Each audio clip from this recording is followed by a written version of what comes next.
Welcome to the Human Capital Innovations Podcast, your go-to source for personal, professional, and organizational growth and development. We hope you tune in often for all things people management, organizational development and change, organizational leadership, and social impact related. Maximize your personal and organizational potential with Human Capital Innovations Podcast.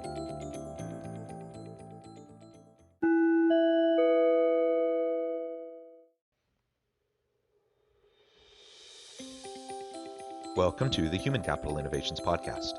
In this HCI podcast episode, I talk with Franchon about tackling workplace stress and depression and her organization, Healing Your Almond.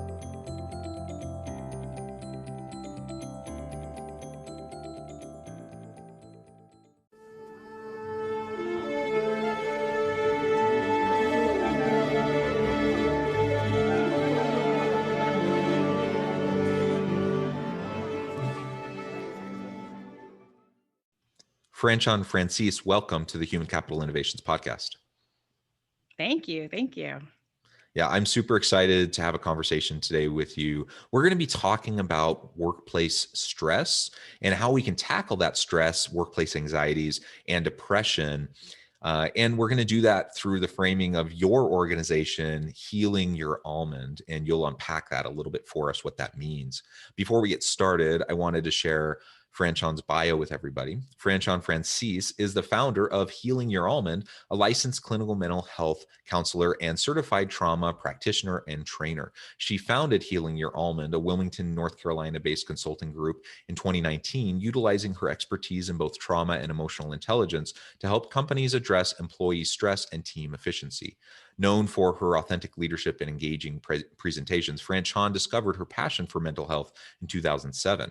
Over the years, she has held several positions, including clinical and residential coordinator of a 61-bed treatment facility. In 2016, Franchon moved to Wilmington, North Carolina. She continued her clinical work in a community-based mental health setting, specializing in treating those impacted by trauma.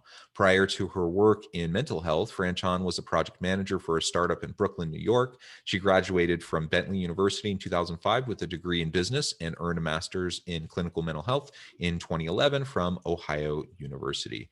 Again, amazing background. I'm super excited for this conversation. Thank you for joining me. Anything else you would like to share with listeners by way of your background or context before we launch into the conversation? No, I'm just super excited. I was looking at your lineup, your recent guests, and I was like, wow, okay, that's really awesome. You have some amazing guests on here. So just thanks for having me. Oh, well, it's a pleasure. Thanks for joining me. And it's a thrill. I get to talk to so many great, interesting people and just add you to the list of really great, interesting guests that I've had on. So thank you. Well, why don't we start with your company, your founder of Healing Your Almond. Tell us a little bit about that. What does that name mean? Let's unpack that a little bit. And then we can get more into talking about workplace stress, anxiety, depression, those sorts of things, and how we might, as leaders, be able to respond to it. Okay. So I'm going to get into a little bit of brain science. And that's just because I can't help myself. And most of what we do is founded in research and brain science and things like that. So Healing Your Almond refers to the amygdala. And the amygdala is a part of the brain that is located deep in the brain between your ears, behind your eyes. And it's the part of the brain that is responsible for your fight, flight, freeze, or fawn trauma responses. So basically, it's the part of the brain that tells you whether you're safe or not safe. And when I was deciding the name of the company, I originally was going to go with Healing with Franchon, but that had a couple issues. And the first one is very simple, which is nobody knows how to spell my name. So if you were like to make the website Healing with Franchon, like people wouldn't be able to find me. So that was kind of a practical barrier. And then just thinking about, I want the organization to grow beyond me. I want it to not just be about me and my philosophy. So I thought about like, what is the thing that I'm really good at? Like, what is the thing that makes total sense to me? And that's the amygdala and dealing with physical and emotional safety. So Healing Your Almond means that if we all come to workplaces and family ships and relationships from a place of safety, physically and emotionally, from a healed almond kind of place, then basically we can achieve almost anything, and we can have, better effective conversations and high productivity and great problem solving as a team and all these wonderful things that people want. Yeah, that's fantastic. I appreciate describing that a little bit and sharing a little bit more of the backstory there. And you're right, that's exactly what everyone wants. But the reality is, we all face trauma, we all face challenges. The most privileged among us still have their battle scars from life, and then you just add on to that when people have when they're in underserved populations or have other lacking privilege in certain ways, that it just adds additional layers of complexity and challenge that people have to face. And so that just brings with it the stress, the anxiety, even Right. clinical depression, other mental health issues that people have to face. And so often in the workplace, many leaders will say things like, you know be professional. And when they say be professional, what it's kind of a dog whistle towards, let keep your personal stuff away from Hmm. work. Like, keep that at home. And when you walk into work, put on your mask and be quote unquote professional, and just be happy and healthy, and don't let any of that other stuff feed in. And Right. frankly, that's kind of a nonsense perspective in my from my point of view. I don't think it's Right. possible for us to, in a healthy way at least, I don't think it's possible for us Hmm. to be able to do that. We might be able to do it for a short amount of time where we're inauthentic and where we put on a mask and we just smile through the pain. But people are complex. They have their stuff. They have all of that baggage, and we have to be able to work through it. And inevitably, it's going to bleed into our organizational life, our work life. And the Right. question then becomes, are we going to be able to be there as a leader? Are we going to be supportive of our people to help them through those things? Are we going to try to reduce and mitigate the challenges, the stresses that they face in the workplace? Or are we Hmm. just going to pile on? And if we pile on, eventually, of course, they're going to get overwhelmed. They're going to get burned out, and they're going to leave. And we're going to end up losing otherwise good people that we may even label as, oh, they weren't very productive. They weren't very, they didn't accomplish what we needed to. uh, and the only reason they didn't is because we didn't create an emotionally and psychologically safe environment where they could flourish. Absolutely. Absolutely. I mean, I think that there's a couple things that I heard you say in terms of like the inauthenticity. It's interesting to me when some workplaces, especially high stress, high performance workplaces, talk about things like professionalism, and which ultimately sometimes do lead to being inauthentic, but they're paying people to be creative. Right. So one of the big things that makes us valuable, especially in the United States, is our ability to solve complex problems and our ability to have, really creative ways of doing things. And it's pretty much impossible to do that when you're not coming from a place of safety or authenticity. Because if you and I are trying to problem solve something and you're struggling with something that's going on at home and there's no place for you to talk about that or deal with that, you're not going to be able to give 100% at work, not because you don't want to, but because you're actually not able to. So it's just really interesting because some organizations, I will say, 'cause some of the bigger organizations spend a lot of money and a lot of time investing in creative workplaces, because what they've started to understand is if they want their employers, which oftentimes is your biggest asset or your second biggest asset, to be effective, you have to provide for something beyond their basic needs. I think the reality is like companies that are really going to go far are the companies that understand like we're investing in you as a person and we want your overall wellness to be great, and we're going to give you all the tools that we can to help you be successful in that way. Yeah, I love that. And perhaps, I don't know if you meant it this way exactly, but I noticed a distinction between the way you framed investing in people and the way sometimes I hear other people framing investing in people. Mm, Um, yes, I absolutely agree. We invest in our people. The question is, do we treat them as cogs in a machine, that we invest in our people just like we would invest in a piece of machinery that we have to maintain and upkeep?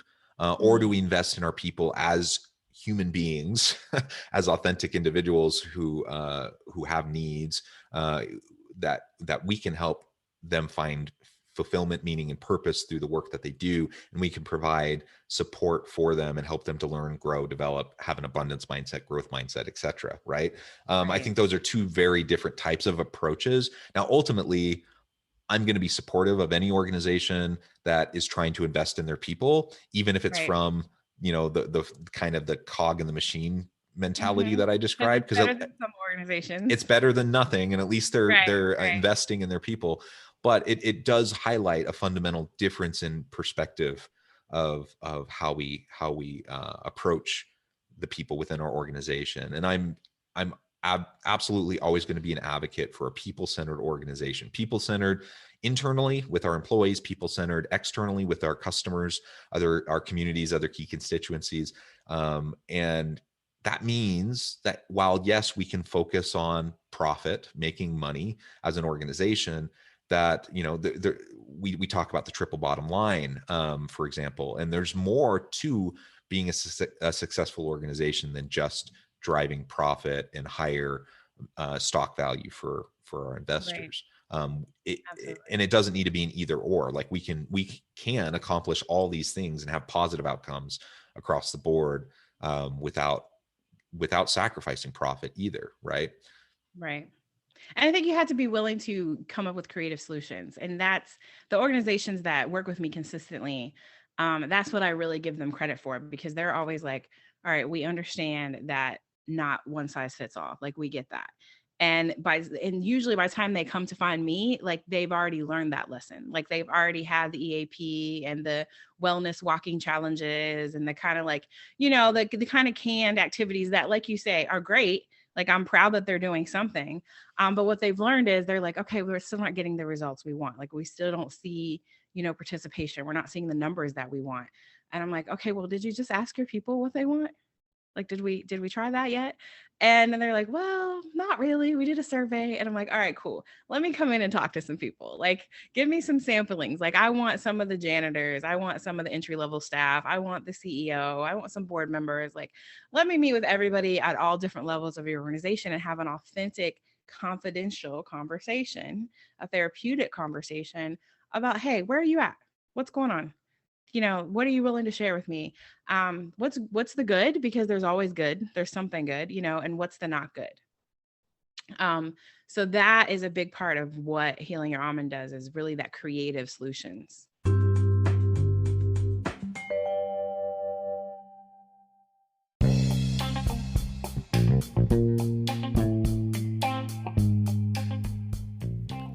I'm excited to announce the publication of my new book from HCI Press, The Alchemy of Truly Remarkable Leadership: Ordinary, Everyday Actions That Produce Extraordinary Results. Consider how the nature of work has shifted over the past 50 years. With increased globalization, rapid technological advancement, and the shift in economic composition, the average job of today looks very different than the average job of 50 years ago. What will the jobs and organizations of tomorrow look like? Moreover, what does this all mean for organizational leaders? What are the core competencies and capabilities of organizations and their leadership that are prepared for continued disruption and geopolitical and socioeconomic shifts? Regardless of what the future holds, increasingly, leaders need to be socially minded, data-driven, decisive, champions of talent, and disruptors of the traditional notions of leadership, teams, organizations, and work. The Alchemy of Truly Remarkable Leadership will help you to explore your own leadership competencies and capabilities and consider ways to apply and implement them into your workplace and personal life.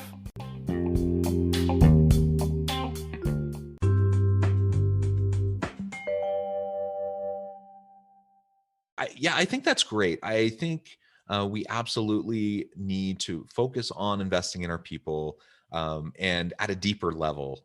Programs are great, and wellness initiatives and events are great, and connecting people to service and mission driven opportunities is great. All of that's wonderful. But really, where the rubber meets the road is any individual within an organization, their interactions with their coworkers immediately around them and their boss Mhm. on a day-to-day basis, right? Right. That's Absolutely. that's ultimately what's going to create their experience in the workplace. Hmm. Even if the larger organization has an awesome culture, everyone thinks it's the greatest place to be. If you have a jerk boss, it's going to be a miserable place to be, Right. and vice versa. You can have a pretty crummy organization where you have senior executives doing all sorts of weird shenanigans and corruption and whatever, but you have a really great supervisor or boss Right. that you immediately Right. work with, and you're kind of insulated from it, right? And so I like that, because if we can remember that, it shows us that we do have power to influence our immediate surroundings. Mm-hmm. I may be a mid-level manager. I have no ability to influence, senior executive, C-suite level decision making. I may feel, powerless in a sense because of that. But if I Mm-hmm. can zoom back a little bit and I can recognize that within my sphere of influence, within my group, within my team, I can absolutely create a psychologically safe environment where people feel invested in, empowered, appreciated, etc. And where I can help people to navigate the complexities of life, the complexities of the stresses and anxieties that they face in the workplace. I can do that with my team, um, Mm-hmm. and I can help them to have a really great work environment, even if the broader Yeah, you organization definitely culture can is do not that great. if you have the skills. And what I've learned is that people don't have the skill set. It's not that they don't want to. I went into it's so funny how I started this company and where it's at now are very different places. So when I started, I was like, I'm going to be dealing with all these unhealthy workplaces. I'm going to have like these really horrible managers and disgruntled employees. And I'm like preparing myself for like the worst of the worst, right? It's absolutely not what I got. Like what I got was people that are already invested, that have already done a lot of work and just want more. Like they just want more help and more support. And they really want customized solutions.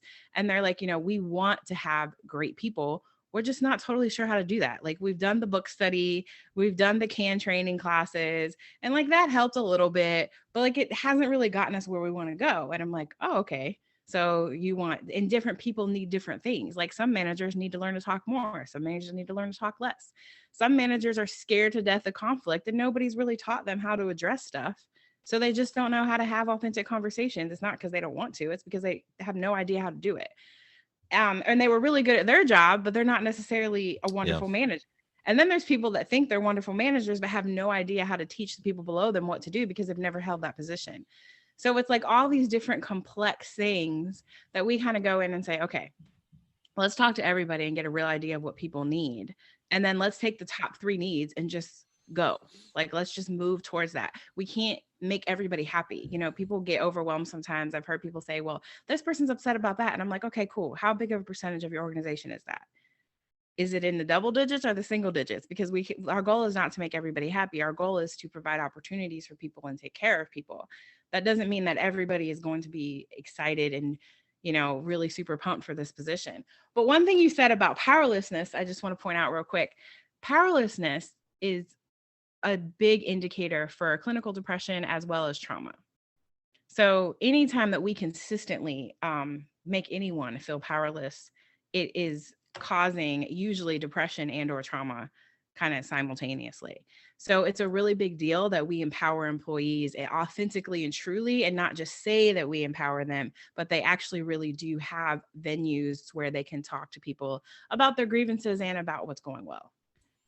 Yeah, yeah, absolutely. And we do need to be able to have those meaningful, real mentoring, coaching, feedback conversations with our people.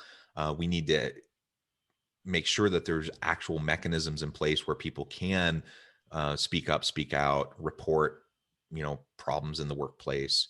Hopefully, we have a good relationship of trust with our people so they feel safe to come to us, Right.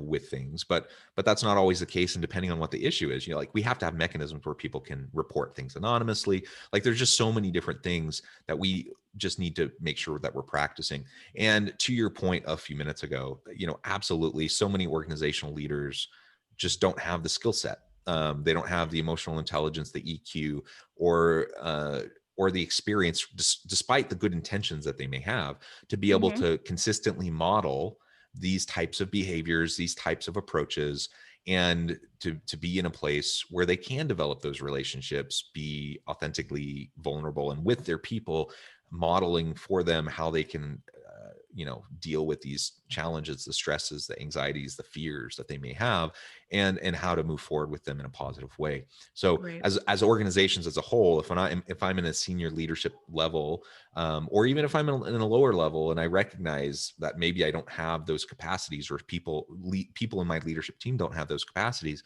we need to develop them. We need to Mhm. invest in trainings. We need to invest in consultants, other people like you and I to come in to help out with those sorts of things. Um, there's a reason why people like us exist because we do have, a little bit of a different perspective. We have a different background. We can come in and we can help with those sorts of things and help unpack those sorts of things and put in place a more sustainable approach for Right. organizations to address those sorts of issues. Yeah, and I think definitely, one of the things I always warn people about when I start talking to organizations is like, my goal is to work myself out of a job. Like, my goal is so that you don't need me to work with me anymore. Like, you may like me at a point and be like, oh, this would be easier to just call Franchon. But the point is, you have the skill set to be able to have these difficult conversations, to be able to have these trainings, like to be able to address these things without me, ultimately is my goal. And it's bigger organizations really respond well to that. They're like, oh, and I'm like, I don't want this to be, and that may take months or years. I'm not saying it has to be, a quick process, but I just want to be clear about people. Like, my goal is to teach you all the skills I have so that you can go and use those skills. And then you may need to hire a different consultant for something different, but just really kind of getting to that place of sustainability and not always investing, large sum of money in the same thing. Like, you really want to get that return on investment, because if you invest in your people and you have great retention, then the skill sets that they have is like a pyramid. It just keeps building. Yeah, absolutely. Fascinating conversation. Let's spend our last few minutes together talking a little bit more specifically about some specific things that, anyone listening today, any leader can start to do right now to help create a better environment for their people, to support individuals who are facing those mental health challenges, have those stresses, those anxieties, driven by fear or any other factor that might be influencing that in their experience at work. Oh, I have so many things. Okay, so I know self-care is like, somebody I was working with was like, self-care is a dirty word around here. Like, we try not to say it. I'm like, yeah, that's a problem. We need to be saying it. So the first thing is definitely self-care in terms of those little things that you do every day. Like, I know someone that, her job is to take people on escapes, and she loves her job. And I think that's amazing.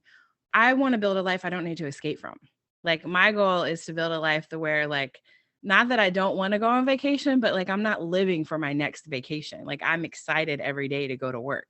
So I think it's about looking at the small things that you can do, whether that's drinking water, taking a walk, maybe doing therapy, yoga, exercise, coloring, painting, creative stuff, like something that you can do that's feasible. 10 to 15 minutes a day, every day.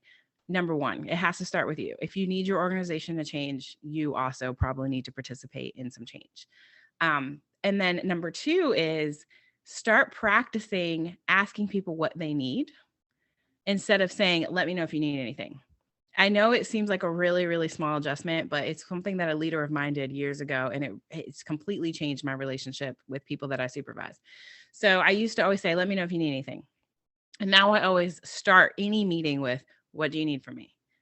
And I pause and wait, and we're not moving on until you answer my question, and I need I you to spend really, some time really thinking like about it. that because when we just say it at the tail end, it just sounds like this cliched thing that you don't really mean. It's just like saying, how are you? Right, Like, right. nobody actually expects you to like go into like all the stuff you're dealing with when you say that. It's just like a nice pleasantry. And so when you change the way you said it. So instead of saying, let me know if you need anything, you specifically say, tell me what you need from me. And Right, instead of doing it as kind of an afterthought at the very end, you're doing it right at the beginning. So I love both of right. those things. Yeah. And then my last thing is, be prepared to manage up. And what that means is that if you decide after listening to this podcast, you're like, all right, starting tomorrow, all my meetings are going to start with, what do you need from me? Also, take care of yourself in the same way by going to your supervisor and saying, hey, next meeting we have, I need to start with what I need from you. Like, I've been doing some reflection and I've made a little bit of a list, and I just need about 15 minutes at the beginning of our next meeting to have that kind of discussion. And the managing up thing is definitely hard. I will say that. It does take some practice and some, relationship building and things like that. But ideally, what happens is those three very simple steps, and do them at your own pace. And I listed them in the correct order. So start with number one. But by the time you get to number three, it's like, okay, and it's exactly what you said earlier about the 360. Like, So this way you're changing your immediate organization. So of course, ideally I would love for people to reach out to me or you and hire us to work with the company. But depending on where you are in the company, you may or may not even have any influence over that decision, right? But what you do have influence over is the people above and below you. So spend time focusing on them after taking care of yourself. I love it. Great tips. Thank you so much, Franchon. It has been a real pleasure talking with you, and we could go on and on and on. So Absolutely. I'd love to have you back anytime, and we can continue the conversation. But before we close today, I wanted to give you a chance to share with listeners how they can get connected with you, find out more about your work, and then give us a final word on the topic for today. So I do have like all the social media places, but I would say the best way to really get an idea of what I do is healingyouroalmond.com, which is my website. I'm also on LinkedIn, Franchon Francis, and then we also have an Instagram and a Facebook. But like I said, my website is really expansive and really kind of gives you a really good idea of all the different things that we do. And I think my last word of the day actually is, if you feel powerless, do something about it, because long-term powerlessness has some really unhealthy impacts on your physical and mental health. So if you're listening to this and you're like, wow, I really do feel powerless in any kind of relationship, your work ships, your family ships, whatever kind of relationships you have in your life, I would recommend that you start doing something about that immediately. Because like I said, the long-term effects are really expansive. Perfect. Perfect. Well, thank you so much. It has been a real pleasure. I encourage listeners to reach out, to get connected, find out more about what Franchon and her organization can do for you. And as always, I hope everyone can stay healthy and safe, that you can find meaning and purpose at work each and every day. And I hope you all have a great week.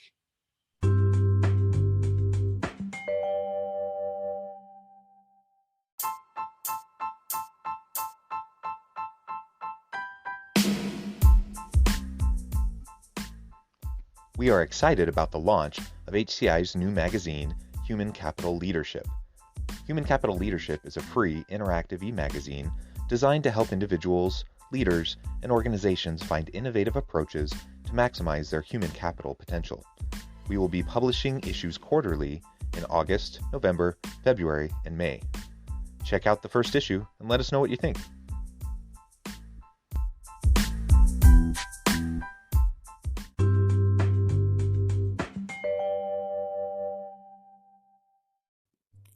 Thanks again for joining us for this episode of the Human Capital Innovations Podcast. I hope you stay healthy and safe and that you have a great week.